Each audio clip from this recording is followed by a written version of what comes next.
Hello, my name is James Mignatolo. I'm a member of Plante Moran's National Tax Office and a member of our Healthcare Reform Task Force. I'm pleased to be with you today to summarize a few of the rules that apply to determining whether your company will be considered a large employer for purposes of the play or pay rules that become effective in 2014. How many employees does your company have? How many hours do your part-time employees work per week? How many employees do you have that work 30 or more hours per week?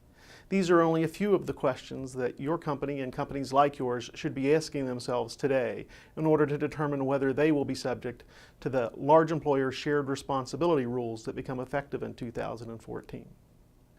The starting point is, do these rules apply to me? Am I a large employer? A large employer is any business that employs on average 50 or more full-time and full-time equivalent employees. Full-time for this purpose means employees working 30 or more hours per week or 130 or more hours per month. Part-time employees, employees working fewer than 30 hours per week, are converted as a group into what are called full-time equivalent employees by taking the number of hours worked by part-time employees in a month and dividing by 120. As a general rule, if the sum of your full-time employees and your full-time equivalent employees is 50 or higher, your organization is subject to the new shared responsibility rules, which could result in the imposition of non-deductible penalties for failure to comply with the new play or pay rules. Some employees, such as seasonal employees who work fewer than 120 days in a year, are allowed to be excluded from the FTE headcount. You should also be aware that the rules cannot be avoided by setting up a series of related entities.